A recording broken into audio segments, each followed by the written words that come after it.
예, 더불어민주당 원내대변인 윤종군입니다. 두 건 브리핑하도록 하겠습니다. 국민께서 묻습니다. 대통령님, 당신의 가슴 속에는 어느 민족의 피가 흐르고 있습니까? 기시다 후미오 일본 총리의 방한이 확정됐다는 언론 보도가 나왔습니다. 시기도 9월 초를 유력하게 검토하고 있다고 합니다. 윤석열 정권의 잇따른 친일 행적으로 국민의 분노가 큽니다.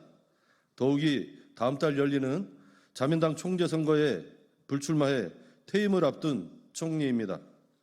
도대체 무엇을 위한 어떤 방문인지 알 수 없습니다. 혹시 퇴임하는 기시다 총리를 위로하기 위해 선물을 준비한 것입니까?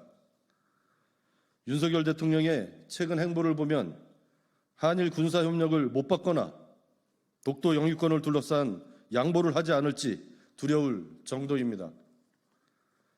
최근 독립영웅들의 흉상처럼 독도 조형물들이 소리 없이 지워지고 있습니다.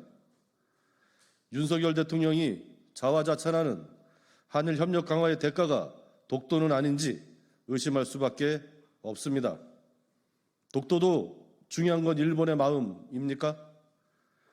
일제강점기 우리 국민의 국적이 일본이었다고 말하는 독립기념관장에 중요한 건 일본의 마음이라고 말하는 대통령실 참모까지 고위공직자 모두 친일 인사로 채워져 있습니다.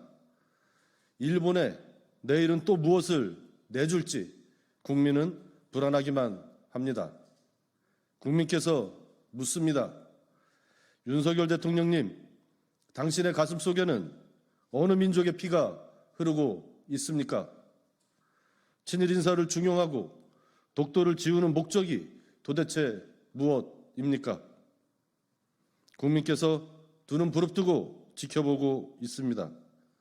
국민께서는 친일 인사들에 둘러싸인 대통령이 대일 굴욕 외교로 나라의 얼과 정신을 무너뜨리는 것을 결단코 용서하지 않으실 것입니다.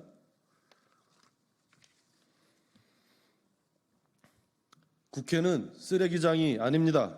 더 이상 오물폭탄 인사를 국회로 보내지 마십시오.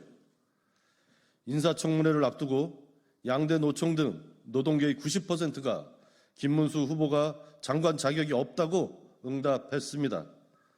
또한 응답자의 91%가 경사노위 위원장으로서도 부정적이었다고 평가했습니다. 고용노동부 장관의 첫 번째 대화 파트너는 노동자입니다. 절대다수 노동자로부터 최소한의 인정도 받지 못하는 고용노동부 장관이 무엇을 할 수 있습니까? 대통령의 마음을 대변해 막말을 할 인사를 뽑았습니까? 인사청문회는 극우 유튜버를 정당화하기 위한 요식행위가 아닙니다. 국회는 쓰레기 처리장이 아닙니다. 더 이상 오물폭탄 인사를 국회로 보내지 마십시오. 국무위원으로서 최소한의 자질이라도 갖춘 후보를 보내십시오. 대통령이 애를 낳아서 키울 줄 알아야지 개를 안고 다니는 것이 어떻게 행복일 수 있냐라며 대한민국 청년 세대를 비난한 함량미달 극우 유튜버를 기어이 국무위원으로 만들겠다고 자꾸 고집하는 이유가 도대체 무엇입니까? 윤석열 대통령은 동서고금을 통틀어 국민과 싸우고 민심과 싸워서 이긴 정권은 없다는 사실을 명심해야 할 것입니다. 인사가 만사입니다. 고집과 불통으로는 국정을 운영할 수 없습니다. 대통령의 인사 판단이 틀렸으면 수정하고 반성하고 개선하면 될 일이지 자격도 없는 후보를 계속 밀어붙여서는 국민의 분노만 키울 뿐이라는 점을 명심하기 바랍니다. 네, 마치겠습니다.